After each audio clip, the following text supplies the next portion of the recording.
시청자 여러분, 안녕하십니까? VOA 모닝뉴스입니다. 첫 소식입니다. 도널드 트럼프 미국 대통령은 김정은 북한 국무위원장과 곧 다시 만나기를 고대한다고 말했습니다. 북한의 비핵화라는 목표 달성에 대해 낙관적인 입장을 거듭 밝혔습니다. 박형주 기자입니다.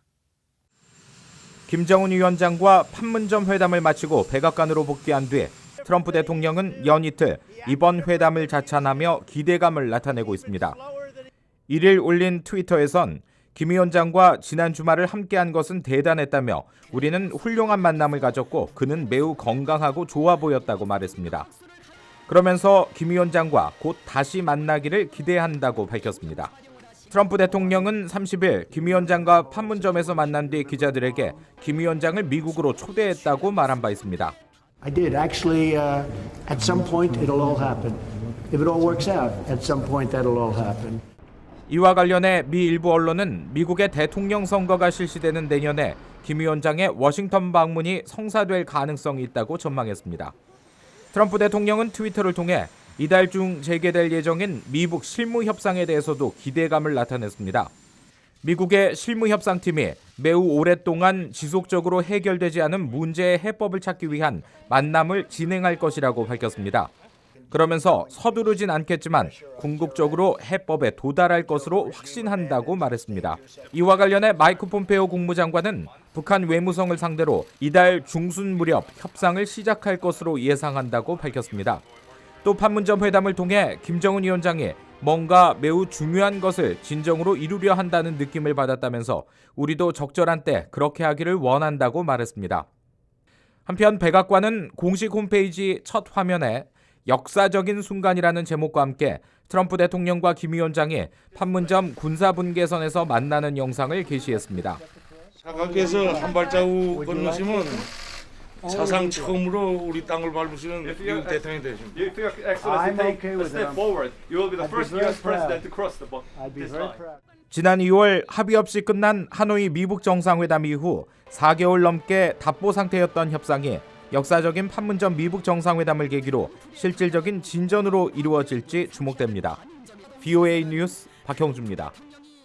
미국의 전문가들은 미북 비핵화 협상에 북한 측에서 누가 나서든 중요한 것은 김정은 위원장이라고 밝혔습니다. 최종 결과는 김 위원장이 챙길 것이라는 지적인데요. 자세한 소식 김동현 기자가 전해드립니다. 크리스토퍼 힐 전 국무부 동아태 담당 차관보는 1일 VOA에 마이크 폼페오 국무장관과 스티븐 비건 국무부 대북정책특별대표의 상대 역으로 류용호 외무상과 최선희 외무성 제1부상이 유력한 것으로 전망했습니다. 또 북한 측 실무진은 최선희 제1부상을 중심으로 권정근 외무성 미국 담당 국장 등 대미 라인으로 채워질 것으로 관측했습니다. 그러나 이런 인사들보다 김정은 위원장에게 직접 보고하는 협상 기록관의 역할이 더 중요하다고 지적했습니다. I hope the American, whoever it is, will speak very slowly and clearly so the note taker can understand precisely what the American delegation is saying. 힐 전 차관보는 미국 측 실무협상단 진용에 대해 우려를 나타냈습니다. 실무급 협상인 만큼 폼페오 장관이 직접 나서지 않고 마쿠에서 진두지휘하는 역할을 맡았어야 한다는 겁니다. 또 최근 일각에서 트럼프 대통령과의 불화설이 제기된 존 볼튼 국가안보보좌관에 대해선 정책 결정자가 아닌 조언자 역할에 전념할 것을 강조했습니다. 그런가 하면 북한 측 실무협상 대표로 유력하게 거론되고 있는 최선희 제1부상이 협상가로서 경험이 많지 않다는 분석도 나왔습니다. Not classify her as a veteran negotiator. She was mostly an interpreter and an advisor on previous negotiations with the United States rather than a negotiator. 이런 점을 고려했을 때 외무성 부상급이나 UN 대표부 등에서 실무 경험을 많이 쌓은 고위급에서 발탁될 가능성을 리비어 전 부차관보는 제기했습니다. 결국 협상의 최종 결과는 김정은 위원장의 결정에 달렸다는 지적도 나왔습니다. I understand that there hasn't been anybody who had nuclear expertise to be able to talk about the details. But in the end, to me, the key question is Kim's decision. 베넷 선임연구원은 과거 협상 사례에 비춰볼 때 외무성도 하노이 회담까지 중요한 역할을 했던 통일전선부와 근본적인 차이가 없다며 결국 김정은 위원장의 비핵화 의지가 실무 협상 성공의 관건이 될 것이라고 말했습니다. VOA 뉴스 김동윤입니다. 미국의 일부 전문가들은 미북의 깜짝 회동에 대해 우려를 제기했습니다.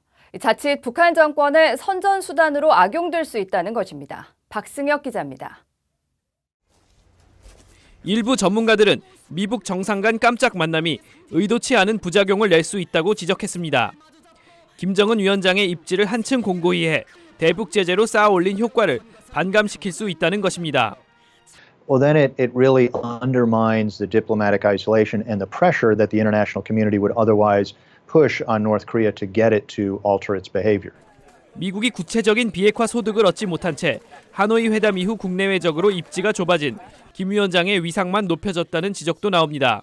Hanoi was a huge embarrassment for Kim Jong-un, and by crossing the border and shaking hands with Kim Jong-un on the North Korean side, it did help Kim's position. 북한 정권이 트럼프 대통령의 방문과 발언 등을 김정은에 대한 존경으로 포장해 내부 결속에 사용할 수 있다는 것입니다. 특히 트럼프 대통령이 인사치레로 여기 오게 돼 영광이다라고 말한 것은 북한이 대내외 선전에서 두고두고 활용할 것이라고 지적했습니다. 이성윤 터프스대 교수는 의회 전문지 더힐 기고문에서 트럼프 대통령은 오만함과 무지에서 김정은에게 핵과 미사일을 개발할 시간과 보호막을 반나절 만에 더 부여해주고 말았다고 주장했습니다. 반면 큰 악영향은 없을 것이라는 분석도 나왔습니다. So he's already demonstrated to his people that the United States, the main enemy, is taking North Korea seriously and is treating him personally with respect. 이번에 국경을 넘어 악수를 한 사실이 특별히 더 의미를 추가하진 않을 것이라고 세이모어 전 조정관은 말했습니다. VOA 뉴스 박승혁입니다. 미국 국무부는 미국이 북핵 동결 협상안을 준비 중이라는 언론 보도에 대해 우리는 현재 어떠한 새로운 제안도 준비하고 있지 않다고 밝혔습니다. 국무부 대변인실 관계자는 1일 뉴욕타임즈의 해당 기사에 대한 사실관계를 확인해달라는 VOA의 질의에 이같이 답하며 우리의 목표는 여전히 북한의 최종적이고 완전히 검증된 비핵화라고 거듭 확인했습니다. 뉴욕타임스는 이날 트럼프 행정부가 북한으로부터 영변 핵시설 이상의 것을 받아내고 북한이 핵물질을 더는 생산하지 못하도록 사실상 동결하도록 하는 새 방안을 검토 중이라고 보도했습니다. 이와 관련해 존 볼튼 백악관 국가안보 보좌관은 트위터를 통해 NSC의 어떤 참모도 나도 북한의 핵동결에 만족하는 어떤 바람에 대해 논의한 적도 들어본 적도 없다고 반박한 바 있습니다. 문재인 한국 대통령은 2일 도널드 트럼프 대통령과 북한 김정은 위원장이 판문점 회동을 통해 사실상 적대 관계의 종식과 새로운 평화 시대의 본격적인 시작을 선언했다고 할 수 있다고 말했습니다. 문재인 대통령은 2일 국무회의에서 이같이 말하며 문서로 서명한 것은 아니지만 사실상 행동으로 적대 종식을 선언한 것이라고 평가했습니다. 또 오울레 초소에서 트럼프 대통령과 개성공단을 함께 내려다보며 개성공단이 남북 경제와 안보에 가져다준 긍정적인 효과에 대해서도 전했으며 트럼프 대통령도 한국의 안보와 평화의 절박함에 대해 공감을 표했다고 설명했습니다. 문재인 대통령은 이어 이번 회동은 기존 외교 문법으로는 생각할 수 없는 상상력의 산물이라면서 비핵화와 평화체제 구축을 위해서도 상상력이 필요하다고 강조했습니다. 시진핑 중국 국가주석이 도널드 트럼프 대통령에게 적절한 시기에 대북 제재를 완화할 것을 요청했다고 왕이 중국 외교부장이 밝혔습니다. 이 왕이 부장은 2일 기자회견에서 시 주석이 G20 정상회의를 계기로 열린 미중 정상회담에서 트럼프 대통령에게 중국의 원칙적인 입장을 소개했다고 밝혔습니다. 미국이 융통성을 갖고 적절한 시기에 대북 제재 완화를 포함한 상호 우려를 해결할 방법을 찾아야 한다는 것입니다. 왕이 부장은 트럼프 대통령의 반응은 전하지 않았습니다. 앞서 트럼프 대통령은 지난달 30일 김정은 북한 국무위원장과 판문점 회동 직후 기자들에게 경제 제재 문제와 관련해 언젠가는 해제가 될 수 있을 것이라 생각한다. 협상을 진행하다 보면 해제도 될 수 있을 것이라는 입장을 밝혔습니다. 이상으로 VOA 모닝뉴스를 마칩니다. 시청해주신 여러분 고맙습니다.